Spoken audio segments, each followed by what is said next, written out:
game by leaps and bounds, purely because the iPhone is the only device that has that functionality available to it. So, you know, I think with a little bit of innovation and a little bit of outside the box, sorry, management bollocks, but a little bit of that kind of thinking, you can come up with some really, really innovative ideas. So, yeah. Just sort of going on that, I think the big publishers are in some way shackled because they're trying to port something that has an existing control system, put it on the iPhone, and how are we going to do that if we don't have those controls? We're still trying to remove it to deep that type functionality, whereas anything else is available more important. Exactly, and I mean that's absolutely right. And as I said before, you know, the big publishers they are hamstrung by stuff like that. They can only think about protecting their IP, and that is their primary focus, is protecting the franchise, and not just the game that is coming out right now. They need to think about the game that's coming out in 3 years' time, which will be the sequel or, you know, the one after that. So they need to protect that. So they need to make it easily identifiable to all the users. So their ports are just purely by definition need to be recognizable immediately to the user, not purely from a graphical point of view, but also from a control point of view. So their guiding force is, right, I've got someone playing the Xbox version or the PS3 version. They need to be able to pick up the iPhone version and recognize how the game plays immediately. Whereas an indie developer doesn't have those constraints. I mean, you know, if you're lucky enough to work for a company like IronMonkey or any other developer, and you create a great relationship with the publisher, you're going to be in more of a position to be able to say to them, look, we don't think this control scheme works, or we don't think this graphical style works, or whatever, and we would like to change it this way and that. But that obviously takes months and months and years of development of a relationship. But prior to that, I really think that it just needs to, indie developers need to think about what the full capabilities of the iPhone is purely as a unit and as a device, and not think of it in along the lines of, oh, it's just another handheld device like the PSP or the DS. It's something new and something unique. Sorry, that's just a question back up. I guess it's really interesting what you say about big companies moving to the space and also being hindered by their ideas of what games are and what games should be on iPhone. It feels a lot like they're still thinking of iPhones a miniature sort of, you know, like a PSP or something. Exactly. When there's so much to do with being able to stream stuff from a server or work with sort of online information, micro formats. Have you looked into like where things could go in that respect, like in the future, like say a couple of years down the track? In regards to like streaming stuff? We're using information that's on the net, like XML, micro formats, and bringing that into games and playing with that. That has been discussed. I can't, obviously, can't give you too many details, but yeah, I mean, that stuff has definitely been thought about. You know, DLC, that kind of downloaded content is also a massive part of the iPhone. And I think all that sort of stuff tying into WiiWare and particularly now with DSi and PSP Go and all of these new consoles and handheld devices that are becoming download content only. It's a massive consideration.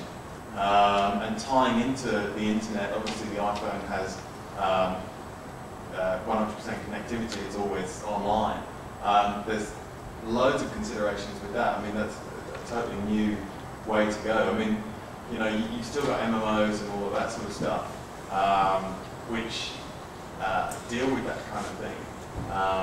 But yeah, I mean, you know, yes, we have been thinking about it, and yes, there's a huge space there to be able to develop those ideas. Is this emerging the online games that we're seeing now, the web-based games, somehow emerging with the space of where iPhone games right now? Yeah, I can see that, definitely see that happening. Absolutely. I see no reason why that wouldn't. Flash games, you know, you look at some of the Flash games and they're just phenomenal. Talking of EA, I think Mirror's Edge, for example, the Flash game in Mirror's Edge got massive critical acclaim. Tying that into an iPhone, for example. I think also, as an independent as well, when you're designing your iPhone game, just keep have a sort of side thought of other places your game could be.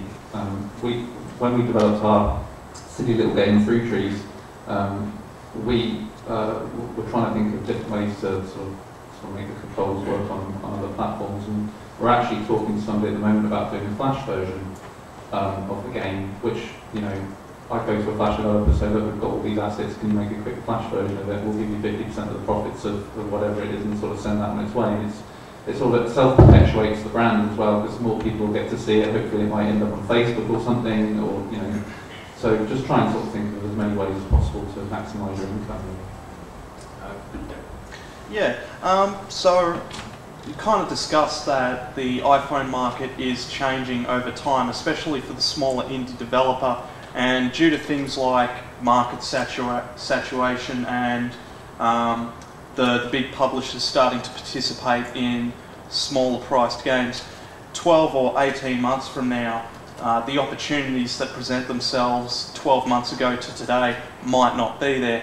So from your experience, have these small development ventures allowed you to not only make a profit, but to grow your business, to expand into bigger and better things? Because it's one thing to develop, to start a two-man team and develop on the iPhone, but you need to kind of grow and go somewhere from that. I think I'll hand over to Kynan for flight control for that one. I mean, flight control was we've done work for hire for many years, and flight control was our first foray into publishing. And it actually, part of the motivation by Robert CEO to do that was because Real Racing had been in development for 6 months, and we knew if we were going to publish it, but we didn't know how to fill it. So he had a small game that he made, and he said, it seems pretty good, let's publish that and see how this all works. And click on the App Store, trying to work out how to upload and stuff. But that's how little we knew about publishing. And then marketing turns up, and we'll work out how to do marketing. But now we've done Real Racing and Control, and it has given us the opportunity to be a publisher, whereas we didn't have that. With carriers on mobile, there's no way. And even on DS, we're talking about DS, trying to publish on that's pretty hard. And in Japan, they say, no, you've got to talk to someone. You've got to get someone Japanese to talk to us. You can't even talk to them. So iPhone actually allowed us to be publishers, turnkey solution. So it has changed our business, and we're looking at being publishers in the future, not just work for hire. I think that's what it works. Yeah, so you've been able to kind of get into the publishing and marketing aspect, but have you also been able to grow the kind of business and the staff of your studio through the ventures of these iPhone games?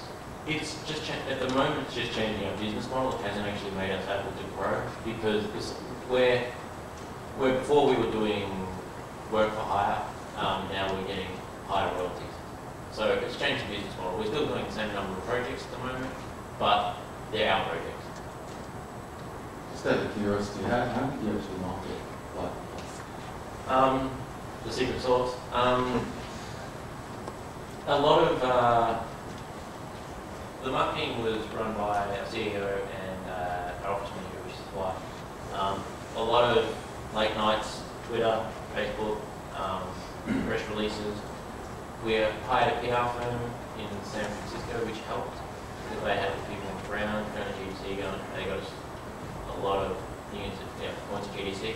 What we think helped Flight Control a lot as well was actually Real Racing, because we had released a Real Racing video that everyone was like, wow, this is going to look great. And then we gave it Flight Control.